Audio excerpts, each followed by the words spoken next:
नमस्कार। IGTN India में आपका स्वागत है। और इस वक्त हम लोग एक युवा प्रतिभागी से मिलने आए हैं जिनका नाम संदीप कुमार सोनी है, जिन्होंने JRF में पहली ही बार में शानदार सफलता हासिल करके अपने समाज और परिवार का नाम रोशन किया है। आइए उनसे जानते हैं। संदीप कुमार सोनी जी, सबसे पहले ये बताइए कि आपने जो अभी JRF फर्स्ट बार में निकाला है, इसका श्रेय आप किसको देते हैं? हम अपने माता पिता, गुरुजनों और मित्रों को देना चाहेंगे, क्योंकि उन लोगों का सपोर्ट पूरा रहा, भरपूर रहा। मैं कहीं भी लड़कर आता था तो उन लोगों का सहयोग मुझे हमेशा मिला, मोटिवेशन मिला, इसलिए मैं इन लोगों को ही देना चाहूँगा पूरा श्रेय। अपनी पारिवारिक पृष्ठभूमि के बारे में बताएं जरा। मेरी पारिवारिक पृष्ठभूमि, मेरा नाम संदीप कुमार है और मेरे पिताजी का नाम कन्हैया सेठ है, माता का नाम राधा देवी है। मैं स्टुअरगंज मोहनिया का स्थायी निवासी हूँ और मैंने अपनी पढ़ाई पटना विश्वविद्यालय से की है, स्नातक, पारा स्नातक और एक योगा डिप्लोमा कोर्स भी मैंने वहाँ से किया हुआ है।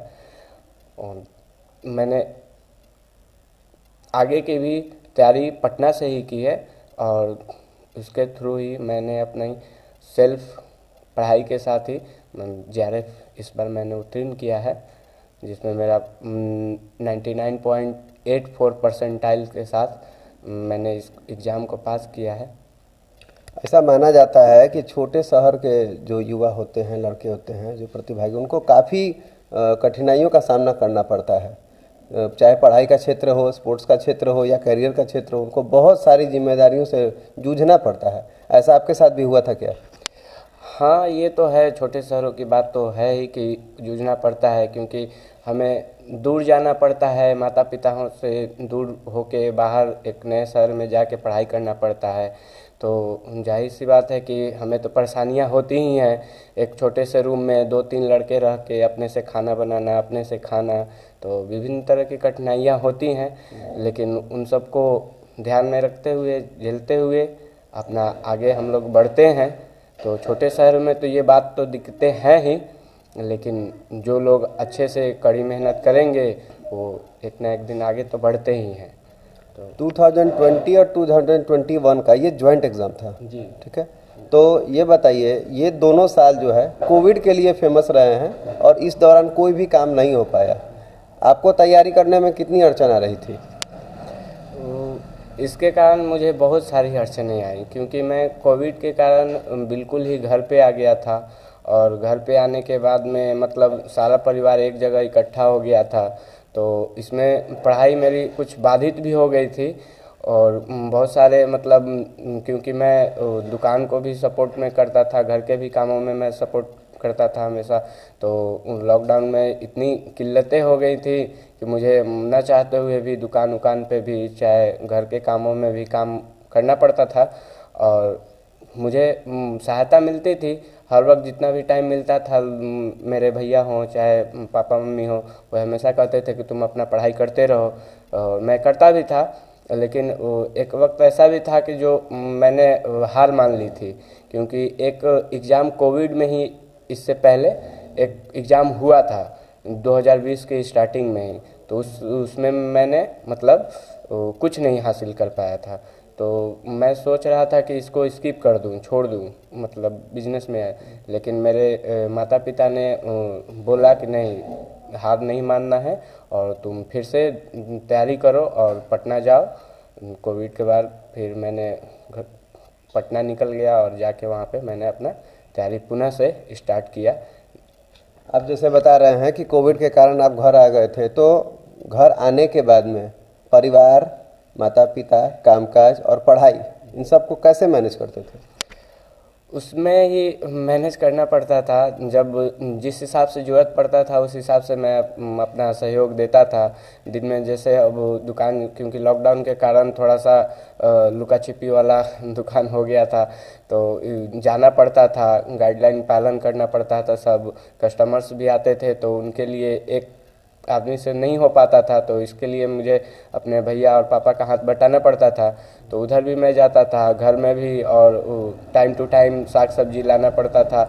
कोविड के कारण तो बहुत सारी परेशानियाँ थी, तो उसमें वो सब करते हुए रात में जब समय मिलता था तो रात में मैं पढ़ाई किया करता था, क्योंकि वो रात का ही जो समय रहता था वो ही मेरे लिए मतलब एक अच्छा समय रहता था। और रात में मैं काफ़ी टाइम शुरू से ही मैं रात में ही ज़्यादा पढ़ाई करते आ रहा हूँ, इसलिए मैं रात में ही पढ़ाई मतलब इस तरह से अपना मैनेज करते रहता था। पहली बार में जेआरएफ निकाला है आपने, अब आगे की संभावनाएं क्या है? आगे तो अच्छी संभावना है, ये है कि मुझे सेंट्रल यूनिवर्सिटी से ही पीएचडी करने के लिए आगे मतलब मैं बढ़ूंगा। फिलहाल बीएचयू का एक आया हुआ है फॉर्म, उसके लिए मैंने अप्लाई किया हुआ है, और भी आगे सेंट्रल यूनिवर्सिटी का जो भी आएगा मैं उसके लिए अपना प्रयास दूंगा। और इसके आगे भी मैं सिविल सर्विसेज की भी तैयारी कर रहा हूं, और उसको भी मैं एक दिन उत्तीर्ण करके मोहनिया वासियों को गर्व महसूस कराऊंगा। बहुत बहुत धन्यवाद आपसे बात करके। ये बात आइए इनके पिताजी से बात करते हैं। सबसे पहले अपना परिचय दे दीजिए। मैं कन्हैया प्रसाद सेठ, मैं कारीगर था पहले, अब इस समय मैं बिजनेसमैन दुकानदार हो गया। ये बताइए कि आपके पुत्र ने पहली बार में जेआरएफ का क्वालिफाई किया है, तो आपको कैसा महसूस हो रहा है? हमको तो बहुत खुशी है, मेरा बहुत अरमान था। तो ये बताइए कि जैसे इन्होंने बताया कि इनको काम भी करना पड़ता था, पढ़ाई भी करना पड़ता, आप लोग की तरफ से कितना सपोर्ट मिलता था इन्हें? हम लोगों तो से तो कहा कि भाई इसी को सब देखते हुए, जैसे कि दूसरा हम लोग के पास में कोई आधार नहीं है आगे पढ़ाई के लिए, तो भाई सपोर्ट करते रहो, आगे पढ़ते रहो। अरमान था, मैं सोचा नहीं था कि ये अब मतलब कि पीएचडी करेंगे, प्रोफेसर बनेंगे, मगर मेरा यही था कि मतलब कि मेरा बेटा अगर बन जाता है तब मुझे बहुत गर्व होगा, मेरा नाम होगा। मैं पैसे के पीछे, मैं उनको बोलता था हमेशा कि पैसे के पीछे नहीं दौड़ना है, मेरे नाम के पीछे तुम दौड़ो। तो जैसा कि आप देख सकते हैं कि माता पिता भी भावुक हो गए हैं बच्चे की सफलता पे। ये एक अच्छा मैसेज जा रहा है हमारे समाज को कि एक मध्यम वर्गीय परिवार का लड़का भी अगर जम के मेहनत करे तो पढ़ाई में आगे निकल सकता है। इनकी माता जी से बात करते हैं।